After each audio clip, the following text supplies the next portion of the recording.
I'm Abigail. I'm here to talk about photography, how I relate to it, and how I can help you get those incredible photos that you're gonna love for decades to come. Today I want to talk about how not to be a poser. Specifically, I want to talk about the differences between posing in a photo, being directed in a photo, and having candid photos. Because I think that especially directing and candid photos often get mixed up, but also directing and having pose photos get mixed up a lot. And also just talking about the significance of each of these, why I think it's helpful or necessary to use them in your photography, and also as the person being photographed, which one you might be the most comfortable with. I'm going to start with the one which is probably most universally associated with hiring a professional photographer, and that is posing. If your photographer is going to pose you in a photograph, or if you are going to pose in a photograph, it is a very specific, intentional and precise movement or positioning that you're going to put yourself in. And so very common poses are sitting poses, standing poses, maybe you're posing with a prop, and there are many videos and tutorials all about how to pose, and it is very specific. Like I said, if you have a photographer posing a model, it's going to be very precise, and it's going to look at things and details such as where you have your hand, whether it's here or here or here. It's very detailed. Are you going to sit with your legs crossed, one leg up? Are you leaning backward? Are you leaning forward? Is your chin up, down? It can become very complicated and intricate process, which is very valuable when you're looking for that very specific pose and you want it. And most photographers, models as well, will not just do one pose and that's the end of it. It will be a process of finding and achieving the exact pose or position or look that you're wanting. And it's important to realize that when you see a posed shot, a posed photograph, that wasn't, most likely, that wasn't the first pose that they tried, it wasn't the first position they tried. It is most likely a process that was worked on and to achieve that final result. The person didn't just sit down or stand in whatever position and that was it and it's done. It was a process of elimination, of testing, of trying. It's not something that just quickly said and done.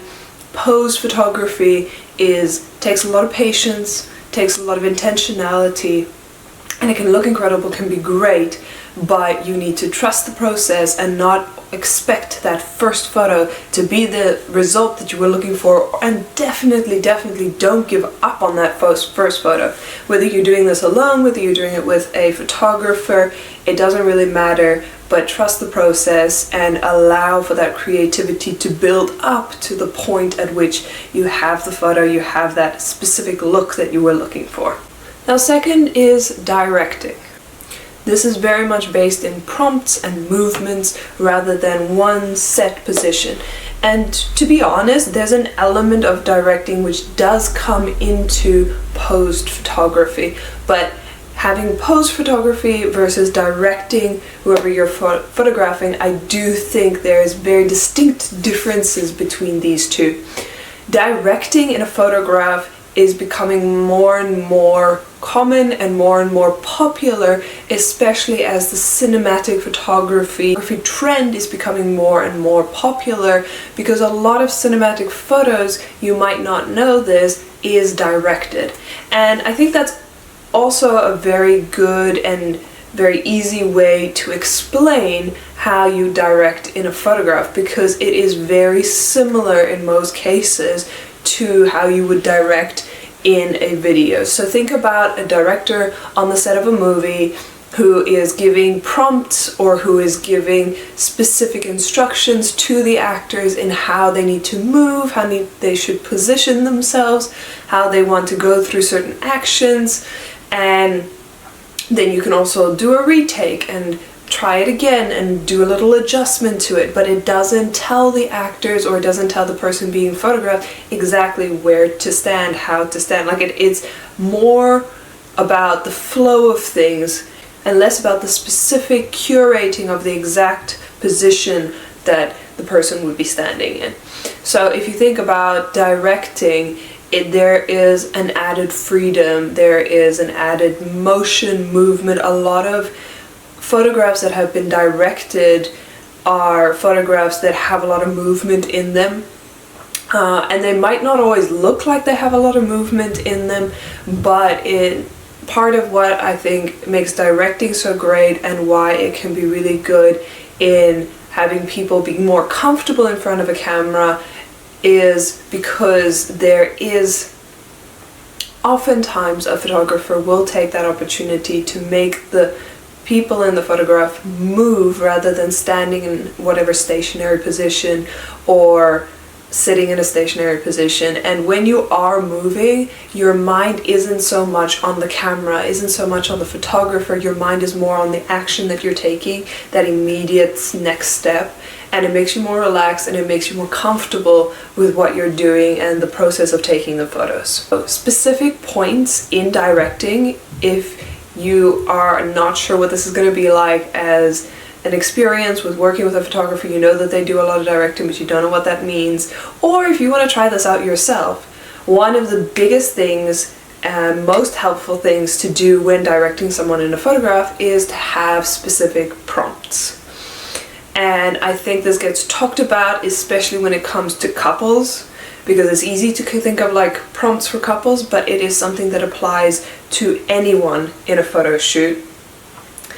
For an individual, one of my go-to prompts is to have a person walking, but oftentimes when you're walking, it's hard to photograph someone because you don't want to be running next to them and like getting all these angles. So what I tell them to do is basically stand with their feet slightly apart and just rock back and forth one foot to the other. And it doesn't really matter which foot's in front or the back, you can direct how you think looks best in the moment and with the person. But that movement, rocking back and forth, just relaxes your whole body. And it gives a very natural look to the photographs, and it looks like the person's walking, but you don't have to run around crazy. And oftentimes, believe it or not, it looks more natural than an actual person walking. So that's an added benefit that you have there. A prompt when it comes to couples that is very similar to that, I really like to take a couple, and many people will make a couple dance or like maybe spin the girl around or something like that, but very simple. Take hands and rock back and forth. You can even take it a little bit further and knock into each other gently. Please don't hurt each other, but gently knocking into each other, a back and forth emotion, maybe like both people going out and then coming back together. You can add more movement even by having them slowly spin around or something like that, but it's really nice because you have that connectedness. It often ends up where both parties are laughing, and it's really just a fun interactive thing, which again brings that movement, but it also, like, imagine they're coming together and they kind of gently knock into each other and both of them are smiling and laughing, kind of looking at each other. It doesn't necessarily, when you take that photo, look like a couple who are pulling apart and coming, like, so you don't see the whole movement, but you see a really sweet, intimate moment where they come together, but it's so natural because it was part of a bigger movement. You don't just tell them, oh, come together and smile. And that can be really awkward or stiff and hard to pose if you're trying to get that natural looking shot. When it comes to a group, I honestly really enjoy the running shots with the group as well, but what I tell them is to run in slow motion. And I've had groups where I take the whole group together and I tell them, run in slow motion, the winner is the last one to cross this finish line. And it becomes really fun because there's that interaction of everyone kind of has like a little bit of competitiveness, but it's completely different from what you're used to when it comes to competitiveness. And so there's kind of a fun motion there. Another thing to do is kind of a knocking back and forth of shoulders where you have a group of people. Just tell them to like gently knock into each other. So you have that like kind of movement where you would imagine like if a group of people just came together and everyone's kind of interacting with each other, but you're making that in a staged sense, but it again has all the laughter, all the fun. I love Also, I'm giving a lot for groups, but I think that is one which people sometimes struggle with. If you're at the beach or anywhere that there's like, maybe it's autumn and you've got a bunch of leaves, anything which is like fairly harmless, it's not really gonna do anybody any harm, but splashing each other with water, kicking up water, having a fight with some leaves and things, so it's not going to hurt anyone, but it just has that movement, that motion, and you just give them a parameter of like, this is the space you need to be in, don't go beyond this space. But giving them that freedom and that instruction can bring out some really, really fun, where you can capture specific people, especially if you do this with maybe a bit of a zoom lens, so you get into very specific positions with a few people interacting, or you have a wide angle lens and you've got everyone in it, and it's just a really fun dynamic thing, where oftentimes group photos can be very rigid and uncomfortable and everyone kind of looks like they don't know what they're doing or they don't really want to be there. That's a great way of avoiding that. And in all of this, I'm always a big fan of movement. It can be a small movement, a big movement, but the biggest difference for me between posing and directing is directing has a lot more moving. Posing has movement. People don't realize this always, especially if you are a trained model. You will often be moving more back and forth, changing your poses, mixing it up. But directing has a lot more movement, and it is important to remember that it can be small movements, it can be big movements, but allowing that as a part of relaxing whoever you're photographing. And if you're in the photograph, never feel like you have to, specifically if you're working with someone who's more into directing, never feel like you have to like freeze, because that can look really stiff and uncomfortable in a photograph.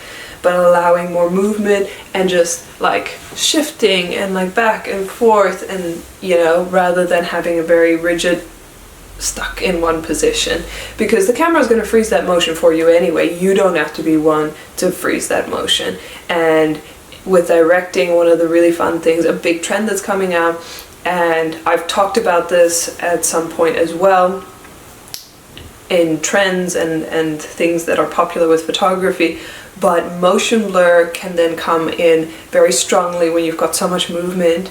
And again, I think that is a thing that needs to be done properly, motion blur, not just done casually, but it can definitely be a fun way of using directing and then using motion blur to show that movement in your photograph.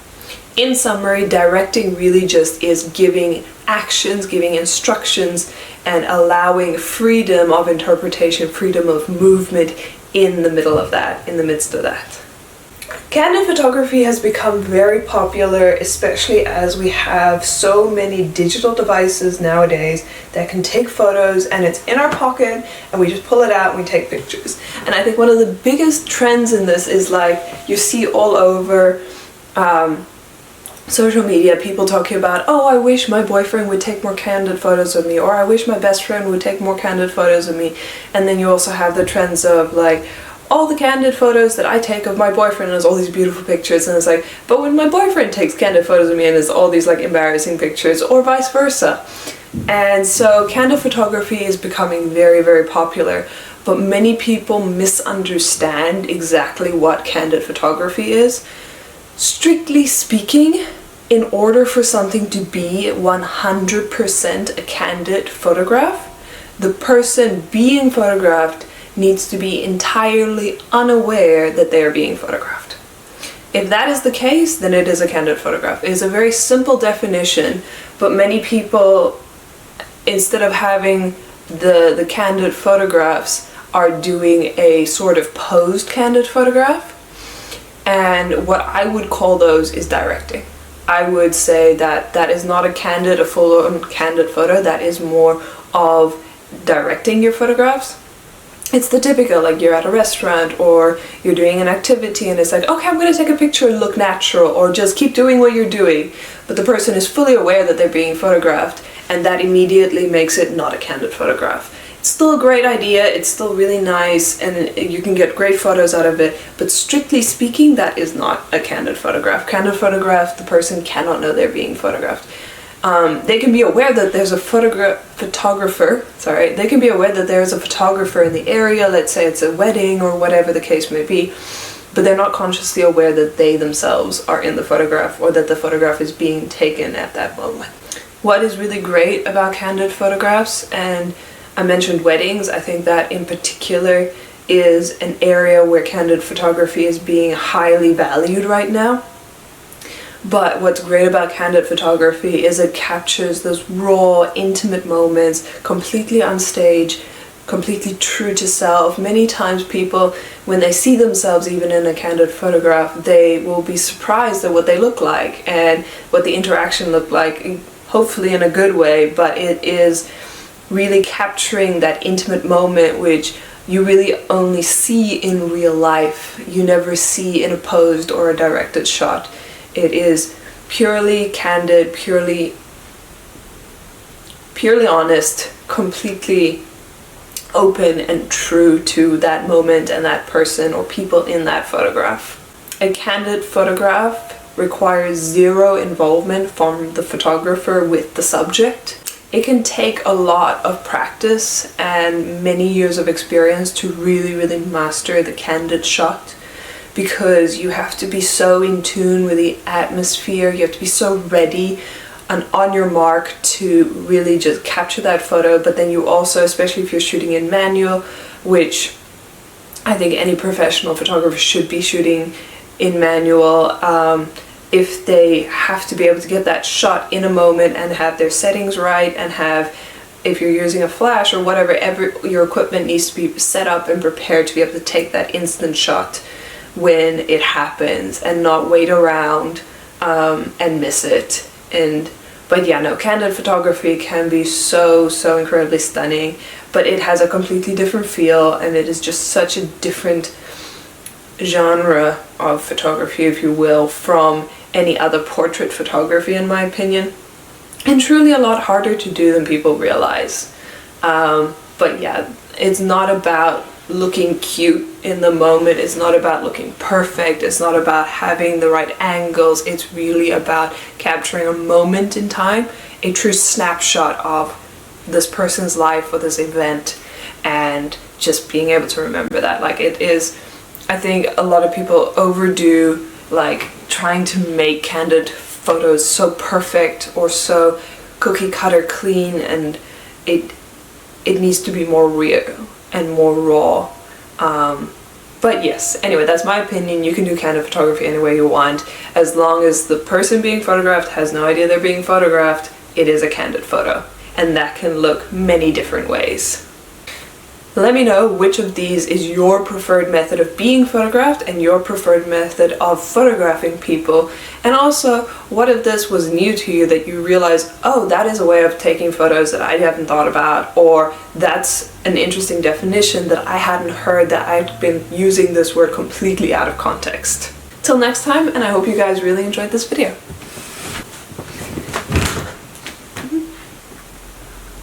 Okay. I don't know what this hair looks like today, if it looks super cute and like poofy, or if it just looks big and a little ridiculous. So the back, I have no idea what the back looks like. I feel cute. I don't know if I look cute. I just look like the crazy old lady that lives down the street. I wonder if that's how I look. Today is proof that I do not know how to do curly hair. This side looks ridiculous. This side I think looks really cute. This side I think works. But I don't know what I'm gonna do with this side. Like, I literally just combed this one back and it worked. And then this one just, I don't know. Like, how do I have a look if this works? I think this side looks lovely, and this side might look ridiculous, but that's what we're here to find out. That is what we're here to find out.